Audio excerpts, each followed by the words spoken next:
जानती थी आप अवश्य आएंगे। आपने उस दिन मुझसे जो कुछ भी कहा वो सत्य नहीं था। सत्य तो ये है, आप यहाँ मेरे लिए आए हैं, क्योंकि आप भी मुझसे मिलने के लिए उतने ही व्याकुल हैं जितनी कि मैं। अब आप मुझे अपने से दूर जाने को कभी नहीं कहिएगा, कभी भी नहीं।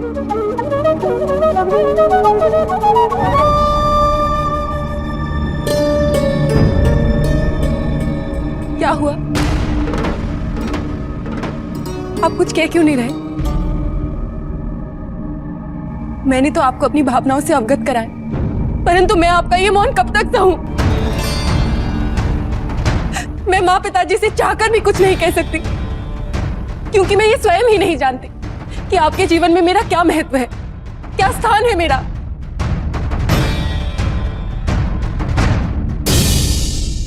कुछ कहते क्यों नहीं?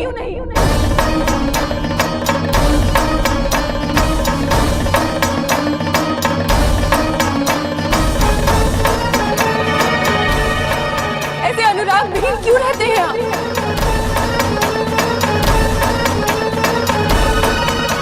इतनी पास होकर भी मुझे ऐसा क्यों लग रहा है जैसे आप मुझसे, ये दूरी क्यों और कब तक? क्या आप मुझसे प्रेम ही नहीं करते?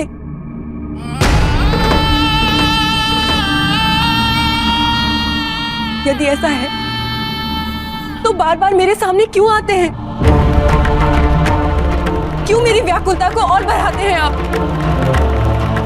क्यों नहीं कह देते ये सब निरर्थक है, सब कुछ?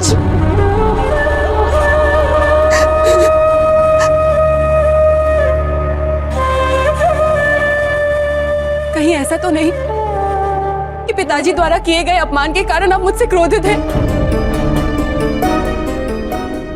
नहीं नहीं, पिताजी ने जो कुछ भी किया उसके लिए मुझे दंड ना दे, मुझे दंड ना दे।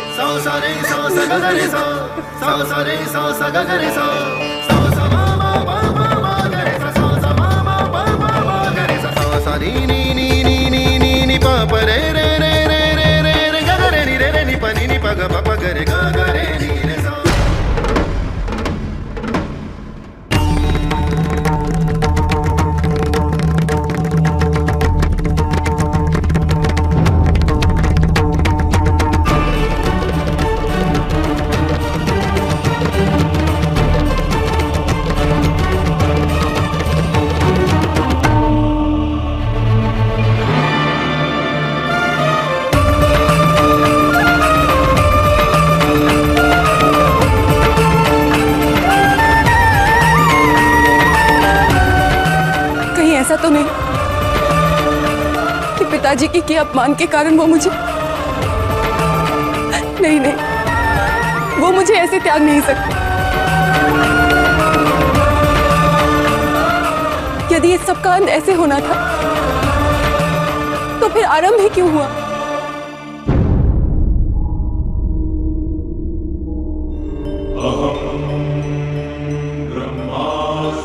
प्रणाम।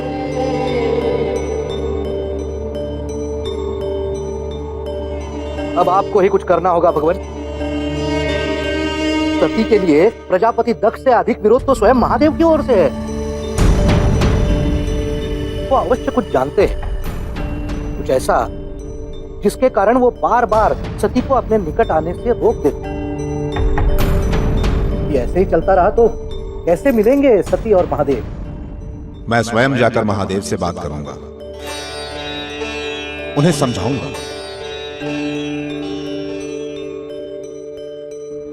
महादेव, हमें क्षमा कर दीजिए महादेव। आपने सदैव असुरों का साथ दी, उनको शरण दी, और हमने अपनी असुरक्षित भावनाओं के कारण आप पर संदेह किया। हमें क्षमा कर दीजिए महादेव, क्षमा कर दीजिए।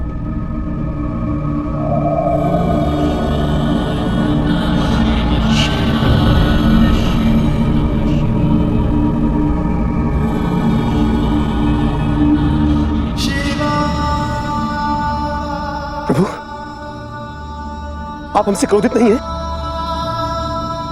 क्रोधित? किंतु किस लिए शुक्राचार्य? महादेव, आपका कितना बड़ा हृदय, आप जानते नहीं हैं कि आपने हमारे हाथों होने वाले कितने बड़े अपराध से हमें बचा लिया है जब आपने सती की रक्षा की। क्योंकि वृत्तासुर को आक्रमण का आदेश हमने दिया था।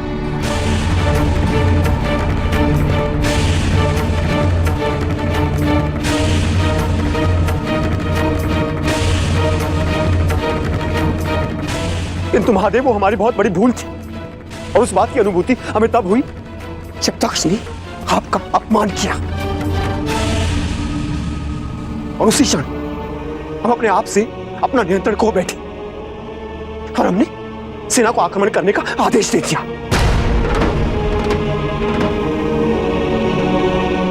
किंतु महादेव, आक्रमण का आदेश आपका अपमान करना नहीं था, अभी तो आपके अपमान का बदला लेना था।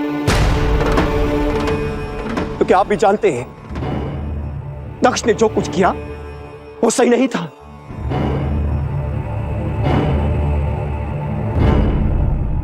दक्ष जो कुछ भी कर रहे हैं उसमें उनकी मंशा बदला लेने की ही है। हिंसा का उत्तर हिंसा से देकर आप सही और दक्ष गलत कैसे हुए?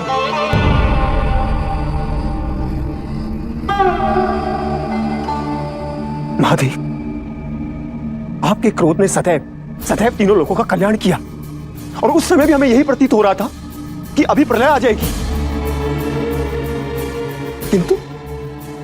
किंतु आप दक्ष पर क्रोधित ही नहीं होते।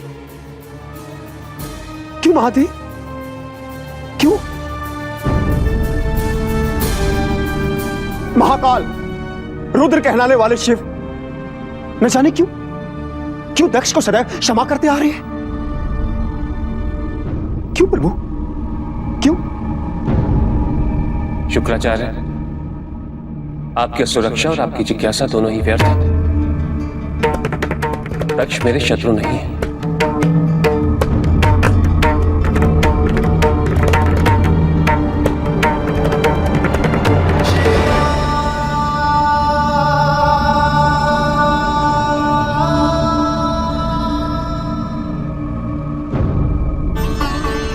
महादेव ने स्वयं ही कह दिया कि प्रजापति उनके शत्रु नहीं है। इसका अर्थ यह है कि अब देवी सती और महादेव के मिलन में कोई बाधा नहीं है, कोई बाधा नहीं है।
दधीच जी, ये सारा क्रम उन्हीं से आरंभ हुआ था।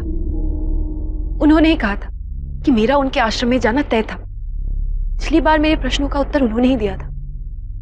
इन प्रश्नों का उत्तर भी मुझे उन्हीं से मांगना चाहिए। कर्पूरगौरं करुणावतारं संसारसारं भुजगेन्द्रहारं।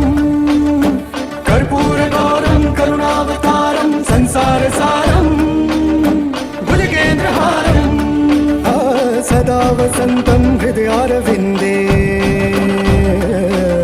सदा वसन्तं हृदय देवी सती को उनके अगवेपन का आभास हो चुका है। मुझे अनुभूति हो रही है प्रभु कि कुछ अत्यंत महत्वपूर्ण होने वाला है।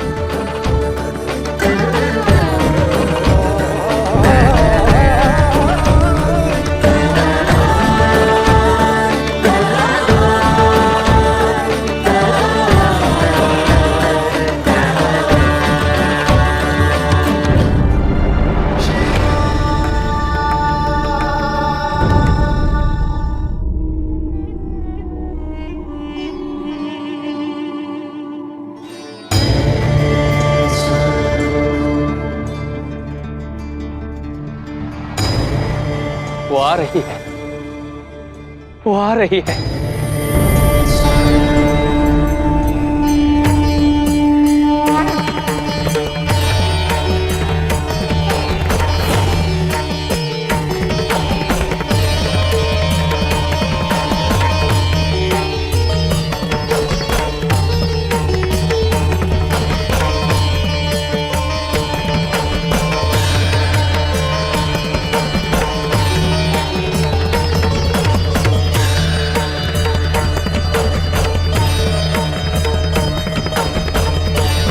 प्रणाम।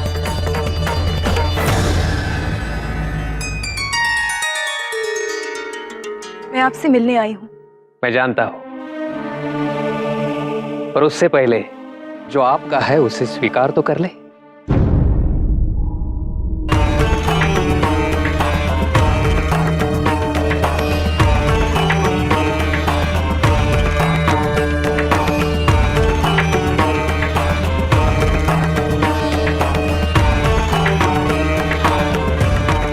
मैंने कहा था ना, आप कितना भी मुंह मोड़ लो,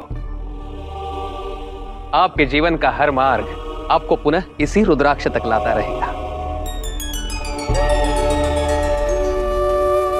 तब तक जब तक आप उसे स्वीकार नहीं करती। वो क्षण आ गया है देवी, आइए।